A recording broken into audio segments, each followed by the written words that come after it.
नमस्कार। आज हम कक्षा 11th से आरोह भाग 1 से काव्यखंड से कबीर के पद हम तो एक एक करी जाना, संतो देखत जग बौराना के अभ्यास प्रश्न उत्तर देखेंगे। प्रश्न क्रमांक 1, कबीर की दृष्टि में ईश्वर एक है, इसके समर्थन में उन्होंने क्या तर्क दिए हैं? उत्तर, कबीर ने ईश्वर को एक माना है। उन्होंने इसके समर्थन में निम्नलिखित तर्क दिए हैं। संसार में सब जगह एक पवन एक ही जल है। 2, सभी में एक ही ज्योति समाई है। 3, एक ही मिट्टी से सभी बर्तन बने हैं। 4, एक ही कुम्हार मिट्टी को सानता है। 5, सभी प्राणियों में एक ही ईश्वर विद्यमान है, भले ही प्राणी का रूप कोई भी हो। प्रश्न क्रमांक 2, मानव शरीर का निर्माण किन पंच तत्वों से हुआ है? उत्तर, मानव शरीर का निर्माण धरती, पानी, वायु, अग्नि व आकाश इन 5 तत्वों से हुआ है। मृत्यु के बाद में तत्व अलग अलग हो जाते हैं।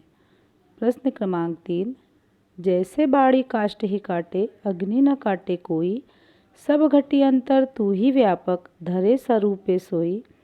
इसके आधार पर बताइए कि कबीर की दृष्टि में ईश्वर का स्वरूप क्या है?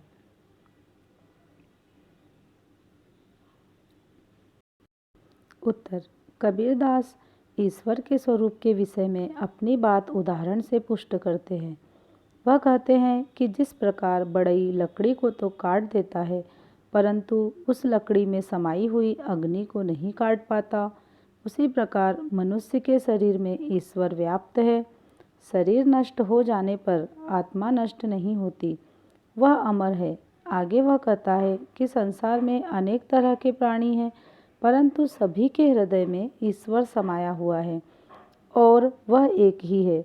दूसरे शब्दों में कहा जा सकता है कि ईश्वर एक है, वह सर्वव्यापक है तथा अजर अमर है। वह सभी के हृदय में आत्मा के रूप में व्याप्त है। प्रश्न क्रमांक 4, कबीर ने अपने को दीवाना क्यों कहा है? उत्तर, दीवाना शब्द का अर्थ है पागल। कबीर स्वयं के लिए इस शब्द का प्रयोग इसलिए कर रहे हैं क्योंकि वो झूठे संसार से दूर प्रभु परमात्मा में लीन हैं, भक्ति में सराबोर हैं। उनकी यह स्थिति संसार के लोगों की समझ से परे है, अतः वे स्वयं के लिए इन शब्दों का प्रयोग कर रहे हैं। प्रश्न क्रमांक 5, कबीर ने ऐसा क्यों कहा है कि संसार बौरा गया है? उत्तर, कबीरदास जी कहते हैं कि यह संसार बौरा गया है क्योंकि जो व्यक्ति सच बोलता है उसे यह मारने को दौड़ता है, उसे सच पर विश्वास नहीं है। कबीरदास तीर्थ स्थान, तीर्थ यात्रा, टोपी पहनना, माला पहनना, तिलक, ध्यान आदि लगाना, मंत्र देना आदि तौर तरीकों को गलत बताते हैं। वे राम रहीम की श्रेष्ठता के नाम पर लड़ने वालों को गलत मानते हैं। क्योंकि कबीर की दृष्टि में ईश्वर एक है, वह सहज भक्ति से प्राप्त हो सकता है। इन बातों को सुनकर समाज उनकी निंदा करता है तथा पाखंडियों की झूठी बातों पर विश्वास करता है, अतः कबीर को लगता है कि यह संसार पागल हो गया है। कबीर ने नियम और धर्म का पालन करने वाले लोगों की किन कमियों की ओर संकेत किया है? उत्तर, कबीर के अनुसार स्वयं को नियम और धर्म का पालन करने वाला मानने वाले लोग आत्मबल की सर्वव्यापकता को छोड़कर पत्थरों को पूजते हैं। वे आत्मा की आवाज़ को मारकर पत्थरों में ईश्वर को ढूंढ रहे हैं, जो उनके भीतर ही विद्यमान है। उसे मारकर बेजान पत्थरों में परमात्मा को खोजना भारी भूल है। प्रश्न क्रमांक 7, अज्ञानी गुरुओं की शरण में जाने पर शिष्यों की क्या गति होती है? उत्तर, अज्ञानी गुरुओं की शरण में जाने पर शिष्यों का उपकार नहीं होता, अपितु ऐसे गुरु शिष्यों को गलत रास्ते दिखाते हैं। वे घर घर मंत्र देते फिरते हैं तथा अभिमान में डूब जाते हैं। अभिमान के कारण ये ईश्वर को प्राप्त नहीं कर पाते और दोनों का अंत बुरा होता है। प्रश्न क्रमांक 8, बाह्य आडंबरों की अपेक्षा स्वयं को पहचानने की बात किन पंक्तियों में कही गई है? उन्हें अपने शब्दों में लिखिए। उत्तर, पंक्तियाँ, आत्म मारि पखा नहीं पूजे, उनमें कछु नहीं ज्ञाना। साखी शब्द ही गावत भूले, आत्म खबरी न जाना।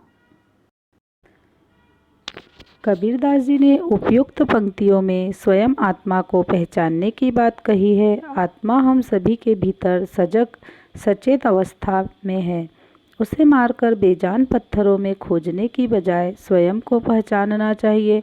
साखियों और शब्द गाते हुए हमें उनको नहीं भुलाना चाहिए जो चरम और परम तत्व हमारे भीतर है।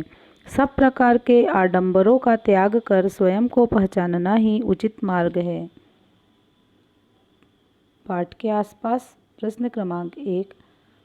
अन्य संत कवियों नानक, दादू और रैदास आदि के ईश्वर संबंधी विचारों का संग्रह करें और उन पर एक परिचर्चा करें। उत्तर, कबीर की भांति नानक, दादू और रैदास भी निराकार ब्रह्म के उपासक थे। नानक सिखों के धर्म गुरु भी थे, अतः उनकी रचनाएं गुरु ग्रंथ साहब में संकलित हैं। उनके विचार बिल्कुल कबीर के समान ही थे। एक नूर से सब जग उपजया, कुदरत दे सब बंदे, नानक की पंक्तियां हैं। इसी तरह दादू और रैदास भी ईश्वर को निराकार मानकर मन की शुद्धता पर बल देते हैं। प्रभु जी तुम चंदन हम पानी, जाकी अंग अंग बास समानी, रैदास की पंक्तियां हैं। रैदास मीरा के समकालीन कवि माने जाते हैं। वे ब्रह्मा को निराकार मानकर मनुष्य से उसके संबंध में अभिन्न मानते हैं। अन्य महत्वपूर्ण प्रश्न, कबीर की दृष्टि में ईश्वर का स्वरूप क्या है? उत्तर, कबीर ईश्वर को निराकार मानते हैं। उसे किसी रूप या आकार में नहीं बांधा जा सकता। वह सर्वव्यापी और घट घट वासी है।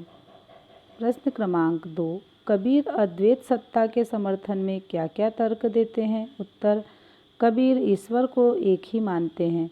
उसके समर्थन में वे कहते हैं कि संसार के सभी जीव एक ही वायु में श्वास लेते हैं, सभी के लिए एक ही जल है और सभी के लिए एक ही मिट्टी से सब बने हुए हैं। प्रश्न क्रमांक 3।